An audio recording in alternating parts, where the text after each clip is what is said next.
کئی ایسے واقعات ہیں جن لوگوں نے عالم برزخ کا سفر بھی کیا ہے۔ اب یہ دو بھائی تھے، مشہد الرضا گئے مولا رضا کی زیارت، یہ دو گاڑیاں تھیں، مولا رضا کی زیارت کی، واپسی کا سفر، ایک موڑ آیا، پتہ نہیں چلا کہ اتنی سپیڈ میں تھے۔ یہ جوان کہتا ہے بس صرف وہ منظر یاد ہے، ایکسیڈنٹ ہوا، اس کے بعد مجھے کچھ بھی یاد نہیں ہے۔ اتنے میں کہتا ہے میں نے اپنی آنکھوں سے دیکھا کہ میری گاڑی نیچے پڑی ہوئی ہے اور میری روح تقریباً 6-7 فٹ کے فاصلے سے اپنے بدن کو دیکھ رہی ہے۔ سمجھ میں کچھ نہیں آ رہا یہ ماجرا کیا ہے۔ اتنے میں میرے کانوں میں مجھے میرے مرحوم باپ کی آواز سنائی تھی کہ بابا آپ اور یہاں؟ اس نے کہا بیٹا تجھے لینے کے لیے آیا ہوں۔ تو میں نے کہا میں چلنے کے لیے تیار ہوں، 11 سال کے بعد میں نے آپ کو دیکھا، لیکن بابا ماں کا رونا مجھ سے برداشت نہیں۔ رو رو کے آوازیں دے رہی تھی امام رضا مجھے اپنا بیٹا آپ سے چاہیے۔ اچانک آواز آئی کہ مولا آ گئے۔ کہتا ہے سبز نور امام رضا ہیں۔ کہتا میں ادب کے ساتھ کھڑا ہو گیا، بات میرے والد سے کر رہے تھے، مجھے بس ایک نگاہ دیکھا، کہا کہ اے خادم مسئلہ کیا ہے؟ انہوں نے میری طرف اشارہ کیا، مولا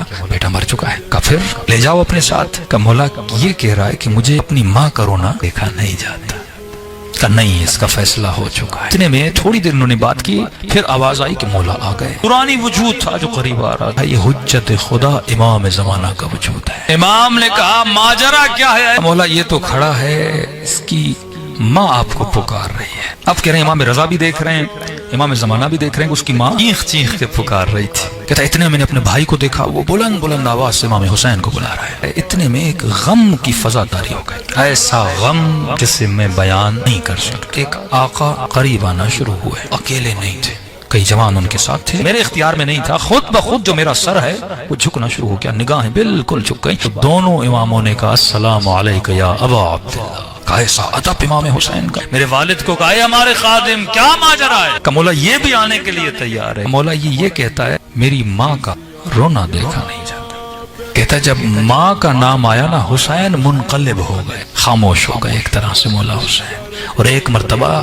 میری ماں کو امام حسین نے دیکھا ہوگا، امام حسین تھوڑا آگے بڑھے، دعا کے لیے ہاتھوں کو بلند کیا۔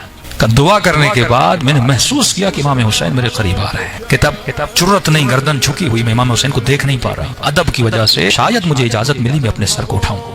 جیسے میں نے سر اٹھایا میری نگاہ مولا حسین کے چہرے پہ پڑی۔ تو یہ نگاہ ایک لمحے کی تھی، بس نگاہ پڑی، امام حسین نے کہا واپس چلا جا، تیری ماں کی خاطر ہم نے تجھے بھیج دیا۔ کہتا ہے خدا کی قسم ہے اگر پہلے حسین کے چہرے پہ نگاہ پڑتی میں پاؤں پکڑتا، مجھے واپس نہیں جانا، کیونکہ ایسا حسن ایسا سکون مولا حسین کے چہرے میں تھا، کون واپس آتا؟ لیکن زیارت بھی مجھے آخر میں کروائی تاکہ میں شاید یہ بول نہ پاؤں۔ میں نے جب آنکھ کھلی تو میں نے خود کو ہاسپٹل میں پایا۔ یہ وہ ہیں جنہوں نے عالم برزخ کو دیکھا ہوا ہے۔ شاید یہ پیغامات ہمارے لیے ہیں کہ مومن دنیا سب کچھ نہیں ہے، اگر پردے ہٹ جائیں تو اس عالم کو دیکھ لے، ایک لمحے کے لیے بھی اللہ کی مخالفت نہ کرے، دنیاوی لذتوں کے لیے خود کو تباہ و برباد نہ کرے، اس جسم کو اپنا خادم بنا اور روح کے دانے کو ولایت کے درخت کے ساتھ تنومند بنا۔